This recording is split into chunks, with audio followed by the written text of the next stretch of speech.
E as notícias envolvendo a atuação de Alexandre de Moraes e da mulher Viviane Barsi trouxeram à tona vídeos antigos que já alertavam sobre o casal. Um deles é do ex-deputado Roberto Jefferson, de 2021. Vale lembrar que Moraes mandou prender Roberto Jefferson em outubro de 2022. Vamos ver o vídeo. A advogada de maior sucesso em Brasília hoje. Ela era piloto de fogão em São Paulo, cozinheira. Quando o maridão foi nomeado ministro, ela abriu um escritório em Brasília.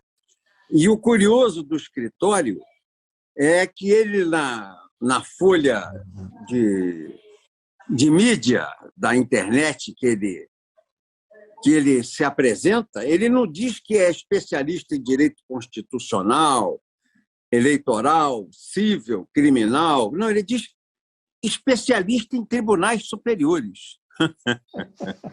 Ela coloca claro ali que a especialidade é lobby. E não há quem entre no escritório dela. Quanto é? 2 milhões. É 1 milhão na entrada e 1 milhão no sucesso. E ela ganha todos. É hoje o escritório mais rico de Brasília. E a dona Vivi, ela é imperial. Ela foi parada para ser revistada pelo pessoal do aeroporto, aquela segurança, listeira eletrônica que a gente tira sapato, tira cinto.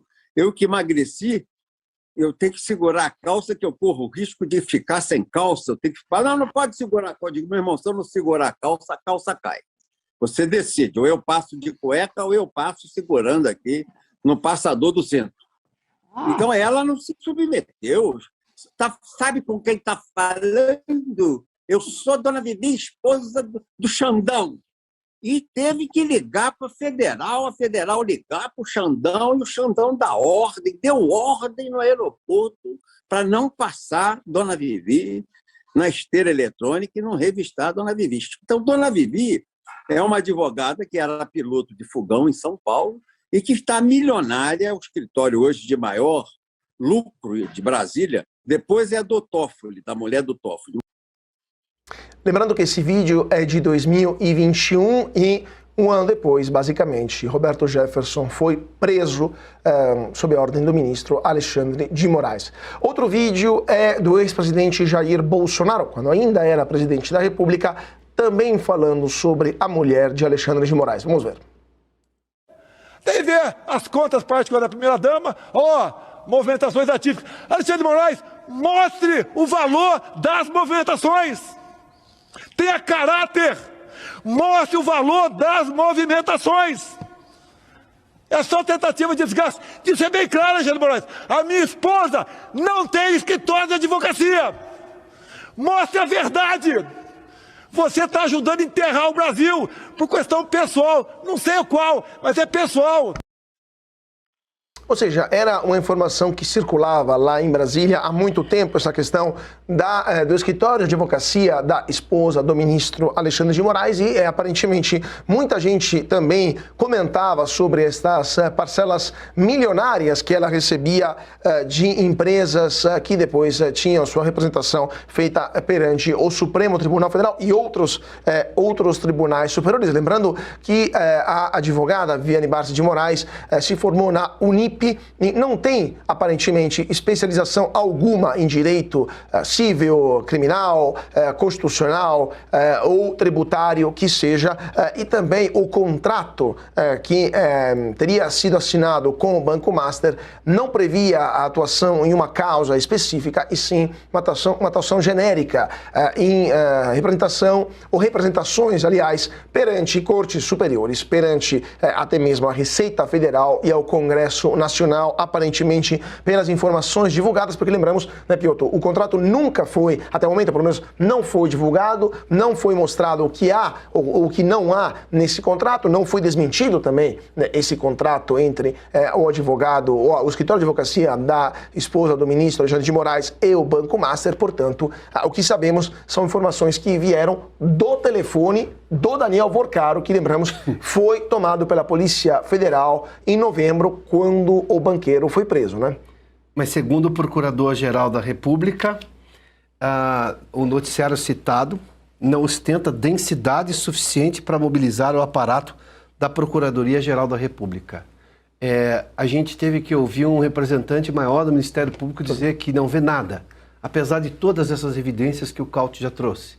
É um contrato de valores que, obviamente, não existe em nenhum lugar do mundo, né?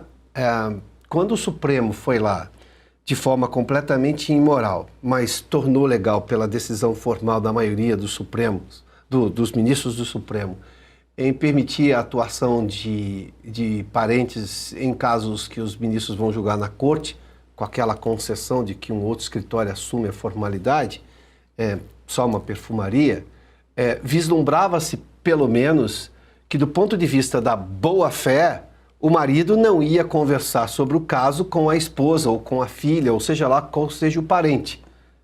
Né? Você presumia que haveria boa-fé. Mas como agora nós temos a informação de que o ministro Alexandre de Moraes ligou para o Banco Central e que falou, e que poderia ter falado do Banco Master, então eu já tenho evidências e densidade claríssima para uma investigação. De novo, eu não vou perguntar o porquê que o escritório da Viviane Bart está atuando, e até pelo valor. Quem pode reclamar do valor, se ele foi achacado ou não, é o Vorcaro, mas eu dependo de um depoimento dele. Por enquanto ele aceitou pagar, o outro aceitou receber e está tudo bem, colocou o preço, o outro pagou, é uma relação permitida pelo Supremo, em que pese o fato de ser completamente imoral, do ponto de vista republicano. Mas a atuação do ministro, diante de todas as evidências, o próprio Banco Central não negou as ligações. Também não veio a público dizer exatamente qual o conteúdo da conversa. É aí que entra o Ministério Público, em que você chama exatamente o Banco Central para colaborar e pergunta, bom, o que foi dito? O que foi dito em que maneira? Sob que clima? Quais são as condições? Bom, tudo isso é motivo, tem densidade para uma investigação. O que me parece, a Ana mencionou isso há pouco, é que o Procurador-Geral da República acho que olhou para aquilo, né? É muita cara de pau escrever isso aqui, mas enfim, ele vai lá e diz o seguinte, olha, pega uma resposta qualquer, dá uma resposta formal e diz que nós não vamos investigar. Diante de tudo que o Brasil inteiro está vendo. Em que, de novo, eu vou citar, nem os defensores mais ferrenhos do ministro Alexandre de Moraes, esses estão com dificuldade para explicar o caso. Imagina o próprio ministro, mas para isso ele teve a chance, convenhamos, do ponto de vista meramente jurídico agora, nesse caso ser chamado por uma investigação é a chance formal de dizer que não tem culpa. Mas por que está abrindo mão disso? Por que impede? Por que o procurador-geral não vai adiante? Ele está tirando, em outros, né, por um outro ponto de vista, está tirando a chance de um acusado de se explicar e terminar. Agora, se não tiver condições de explicar, bom, aí já é outra coisa. Pois é, Ana, só para a gente entender então essa situação, a sua opinião também sobre esta percepção que se havia lá em Brasília sobre a atuação da ministra, da esposa, perdão, do ministro Alexandre de Moraes, e não é a única também, né? A esposa do ministro Dias Toffoli também atuou, ou melhor, o escritório na qual ela é sócia atuou em processos envolvendo empresas que foram julgadas no Supremo Tribunal Federal, inclusive o próprio Dias Toffoli em 2023 suspendeu 2 multas bilionárias contra a antiga Odebrecht e a JF, que eram representadas pelo escritório da qual a esposa do ministro era sócia. Então, a sua percepção sobre esta informação que já circulava em Brasília e por que até o momento ninguém fez nada e ninguém sequer se indignou com isso? São as superpoderosas, né? São as mulheres, vou usar uma palavra que a esquerda adora, são as mulheres empoderadas. Porque vocês mencionaram da esposa do Toffoli, claro, estamos falando da Viviane Bart, a esposa do Alexandre de Moraes, mas eu fui buscar num artigo meu aqui que eu escrevi já há uns 2, 3 anos, acho que 3 anos, um pouco mais, aqui na Revista Oeste, sobre os estranhos habeas corpus do Gilmar Mendes, e eu lembrava que tinha alguma coisa sobre a esposa do Gilmar Mendes, e aí eu fui procurar aqui, está aqui, na Operação Eficiência da Lava Jato, desdobramento da Lava Jato no Rio, o Ike Batista, ele foi preso, acusado de repassar dólares em propina ao ex-governador Sérgio Cabral por meio de contratos fraudulentos com o escritório de advocacia da mulher de Cabral, Adriana Anselmo. Aliás, o Gilmar Mendes mandou soltar também a Adriana Anselmo, que foi condenada a 18 anos de prisão por associação criminosa e lavagem de dinheiro. Curiosamente, a mulher do Gilmar Mendes trabalhava no escritório que defendia os interesses de quem? Do Ike Batista. Então, assim, a imoralidade, é a falta de escrúpulos, de vergonha, colocam a cabeça no travesseiro à noite e fingem que está tudo bem. E aí o problema é o senhorzinho do algodão doce do 8 de janeiro, a vovozinha com a Bíblia, a bandeira americana na Avenida Paulista, é o post do Rodrigo Constantino, então derruba, bloqueia esses perfis, enquanto essa... Vou usar um termo, né?